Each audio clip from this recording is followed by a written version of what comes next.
Hey guys, this is Arsenal Giants PS3 and this is episode 2 of season 1 of our FIFA 13 career mode series with Swansea City, and in this episode we're actually going to be including some matches and transfer activity. But last episode I asked you guys quite a few questions regarding scouting and transfers and I got a lot of responses, so thank you guys very much for that. And it was pretty unanimous the number of players to bring in and also not to use scouting. A few people said yeah, you should use scouting, but generally it was if you're only going to be staying at Swansea for one season, it's not going to be really, that great using scouting. So this is sort of not really a short list, but it kind of is a short list of players I want to bring in. A lot of these players I just thought I would sort of have a look at, see how expensive they would be. So I've got, Raheem Sterling, that was a really popular choice on there, and also a number of other players I want to look into. And also I have a lot of players transfer list. I got Mark Gower, Augustine Moore, Tate, Dolany, March, Alfie, Obeng. I probably pronounced all of those terribly, so I do apologise if I did. I'm still kind of learning how to do the pronunciations of these Swansea players. And first off, we're actually loaning in a player from Barcelona, and that is Sergi Roberto. He looks really good actually, overall of 72 and only 20 years old. And also, we're flogging off Alan Tate only for, actually no, we're not just yet. I've actually put in a counter offer of 455,000. I was only offered 425,000. Also, we're going to be loaning in Paul Pogba from Juventus. That's going to be another player to add to our squad depth. That's what I want really. Over the season, you will find that you have to have a lot of squad depth. Overall, they're not exactly, top quality players, but they are pretty decent players to have in your squad. Also, I actually managed to flog off Alan Tate there for the price that I counted, so that was a good bit of business there. And lastly here, we actually got an offer from Newcastle for Michel Vorm, but I turned that down straight away as Michel Vorm is a top quality goalkeeper and I really do not want to flog him off.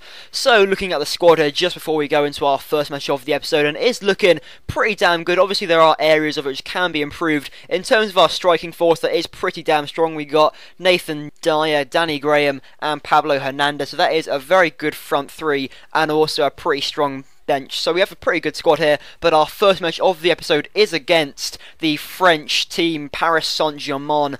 Probably pronounced that incorrectly, but it doesn't really matter. They really have a strong team. Thiago Silva, Ibra in particular, those are only two of the players, really hard. They also got Eskiel Lavezzi among others, and this is the start they get off to. Ibra just puts the ball in the back of the net inside the opening 10 minutes. Defensively, it was pretty damn shocking, but when you have that sort of quality in Ibra, you really can't give them any opportunities. And we go 1-0 down in our first match. Wasn't a great start though, and Pablo Hernandez there had a lot more time than he thought he did, and the shot went high and wide, but Paris Saint-Germain kept on the attack here, and this guy, I really can't pronounce his name, lays it off to Thiago Motta, and it is a comfortable save for Michel Vorm, but still PSG just kept on attacking, kept on the pressure. Gere with the ball into the area, lays it off from Ibra with a header down to Le Burdula. Oh my god, I swear English people have like the worst pronunciations ever, and I am just a testament to that. But it was a good goal there from him. Michel Vorm didn't exactly cover himself in glory, and yet again PSG really on the attack, and Lebedulia, I'm just going to stop saying his name, I'm just going to say Lula. That's going to be his name from now on, Lula, and it kept on coming in. Sissoko under Michel Vorm, but in the end he does manage to claim that, and finally we actually managed to get out of our half apart from the first opportunity we had. And look at this ball over the top to Danny Graham, and what a goal that was. The ball over the top was a fantastic one, right over the top there. Look at that, perfect ball and a perfect touch there by Danny Graham, and then in the back of the net to actually get a rather surprising goal if I am honest, to peg one back for us. But look at this, Michel Vorm, oh my god, what a heavy touch there, almost gave the ball straight to Ibra, and that could have been a really costly mistake. But at half time it was still 2-1 to PSG, so I decided to make a few substitutions, bringing on Sergi Roberto just to sort of see how they are. Obviously this match doesn't really have much importance, it's just really about trying at the team, trying a lot of players, and just sort of seeing what works and what doesn't, and we really aren't covering ourselves in glory defensively here. Ibra yet again having a chance, the header just wide of the post there, and look at that, that really was just a cynical foul there by Taylor. The ball whipped in though to Ibra, he lays it off to Thiago Motta, and yet again another strike right down the throat of Michel Vorm, and yet again a relatively comfortable save for him. But still PSG were just relentless, kept on attacking, and Sissoko, look at that little chip there, but a really important clearance off the line there by Williams. And so I make another substitution, bringing on Sung Yong Ki for Jonathan de Guzman, just sort of hoping for some sort of response. Leon Britton here playing it up to Nathan Dyer, and look at this ball here from Mutu, plays it right into the path of Dyer. A good save by Sidhu, and then out right into the path of Michu in the right place at the right time to equalise for us against PSG. A really shot goal there. Was a great ball though by Michu, and then he gets on the end of it to equalise, and wow, I was just, taken aback by that. But still, PSG really want to win this match, and PSG kept at the pressure there. Lulu trying to play a through ball, but we try to get it away. Really poor clearance, but then Kyle Bartley manages to hoof it up the pitch straight up to Michu, and that is it, guys. At full time, Swansea 2, PSG 2. A really good result there. Doesn't count for anything, but that really was a good result against a tough opponent. And here I actually have the chance to bring in Stuart Holden from Bolton. However, it was a really expensive price, 5.5 million, and considering the amount of injury problems he's had for such a long time, he's only got an overall of 76, so in the end I decided not to sign him. And here, guys, I really tried to sign Raheem Sterling, and for some reason Liverpool wouldn't let me loan him, so I just thought, alright, I'll try again then. I'll try putting in a little bit extra as a 10% bonus per goal. Didn't seem to be the problem, but I just thought I would add it in as a little bit of an incentive just in case, and we'll see what happens later on. But anyway, on to our second match of the episode against Inter Milan at the San Siro. And guys, honest to God, I honestly thought I wasn't going to get anything here at all against Inter Milan. Obviously, they've not been too great in past seasons. They've lost a lot of their star players, but surprisingly in their team today is Drogba. I'm really kind of surprised by that, but I guess it's not too odd considering that the Chinese league isn't in FIFA 13, so I guess it isn't all that strange, to be honest. But Inter Milan, after that earlier chance that I had from Jonathan de Guzman, almost came close to going 1-0 up there. A good save by Michel Vorm, comes out back up to Obi though, and defensively that was terrible. And then Guiran or Guiran or however, but I'm just, awful at pronunciations, as I keep on reiterating every single time. That was a fantastic shot by him. Again, defensively not great, and Michel Vorm maybe could have done a little bit more with that.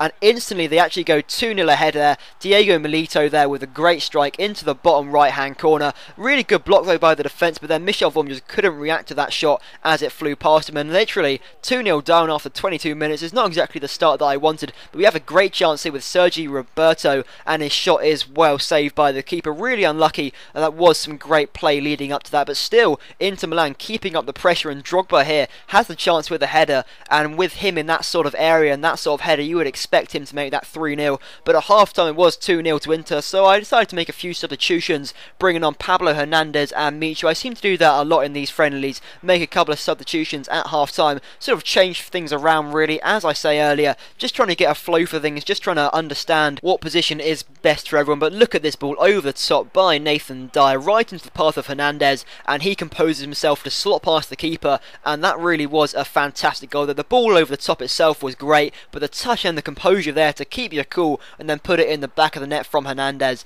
that really was a great goal. And yet again, Inter sloppy in possession, give away the ball, and look at this ball yet again from Nathan Dyer and Danny Graham here. What a terrible touch. That was much like the Jovino against Man City, if anyone saw that. Was right through on goal, and then the touch just let him down. Really unfortunate. That could have equalised, and then as soon as that was over, Drogba, just the immense power of the shot there, just flew past Michel Vorm. A great pass from Milito, and yet again defensively not great, but that was a great goal from Drogba. And when you have a player of his quality in that position, you know what's going to happen. And yet again Inter just keeping up the pressure, keeping up that momentum, and Diego Milito this time grabs another goal for himself, making it 4-1 in the 68th minute. And defensively we've just completely fallen apart here. It's not a great performance by any stretch. There are quite a lot of positives though in attack, and here I'm just going to take the free kick from Michu, and Pablo Hernandez steps up. It's on target though. It's a pretty good free kick, but in the end it is a fairly comfortable save for the keeper. And guys, I'm slightly curious as to how there's a free kick. I thought he actually won the ball there cleanly,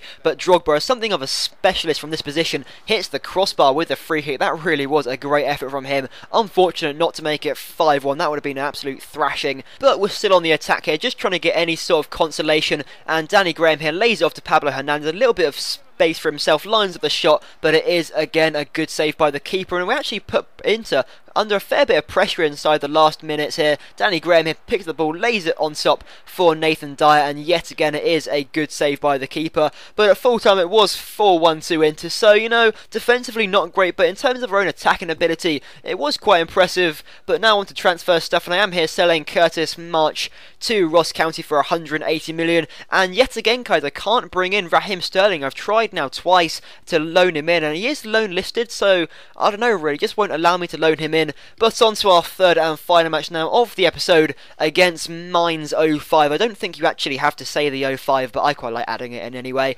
And again, I'm probably pronouncing it incorrectly, but still, this is the sort of match where you think, yeah, I should probably win this match. Obviously, FC Mainz aren't exactly the biggest team ever, but when you haven't heard of them, you know, you can't really rate them too highly. And guys, if you have a look at some of their names, I am going to struggle to hell to pronounce any of these names. Just some of them are terrible. This is quite a comical moment. Really, Pablo Hernandez does really well to get past those two players. They sort of just run into each other and start hugging or kissing. I don't know what the hell they're doing over there. But nonetheless, Pablo Hernandez, the shot just wide of the post. Really unfortunate.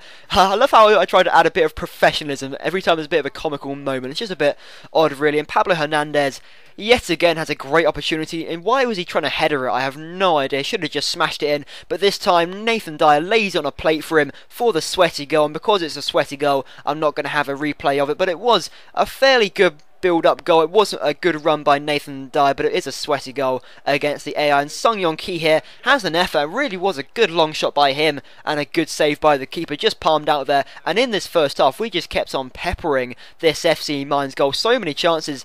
Danny Graham here turns the defender inside out, then tries to finesse it past the keeper, and yet again another good save by him. And at half time it was 1-0 to us, but honestly I was thinking we should have had at least 3 or 4, because, you know, FC Mainz attacking was just nothing at all. They hardly troubled us at all in the first half, but in the second half it was just completely different, and they actually get an equaliser 15 minutes after half time.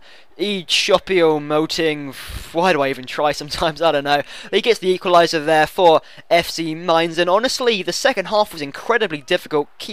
Song Yong Ki rather, with the shot, a good save by the keeper, and yet again, FC Mainz on the counter-attack.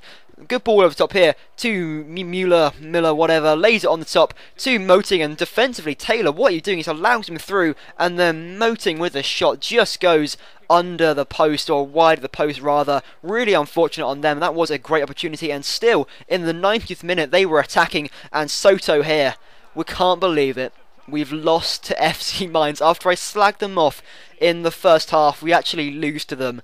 I mean, we are losing, and then of course at full time in the 90th minute we can't recover from it, and it is at full time 2-1 to FC Mainz, so it was a terrible result there. But to add a little bit of positivity to the end of this episode, we are bringing Christian Tello from Barcelona for 5.2 million. He is quite pricey, but he is a serious talent, 76 overall and on the flank, and also we've actually noticed a fair amount of improvement from a lot of players, but in particular this Sergio Roberto already gone up to 74 overall, so that is some great improvement in a really short space of time, so that is looking really promising. And at the end of this episode, guys, looking at the squad, and the squad is looking, you know, pretty good. Obviously there are areas, but generally it's a pretty damn solid squad, and I'm quite happy with it so far. Obviously, as always guys, please leave a comment on anyone to bring in to improve the squad. Right now I don't have a lot of cash, but hopefully if I do manage to flog off a couple of players I should have some cash. And also guys, unfortunately, as this is only friendlies, I'm not going to have any player or goal of the episode, as there really isn't too much point to it. But anyway guys, thanks for watching this episode. I hope you enjoyed it, and if you did, if you could leave a thumbs up, that would be greatly appreciated. And thank you guys for watching.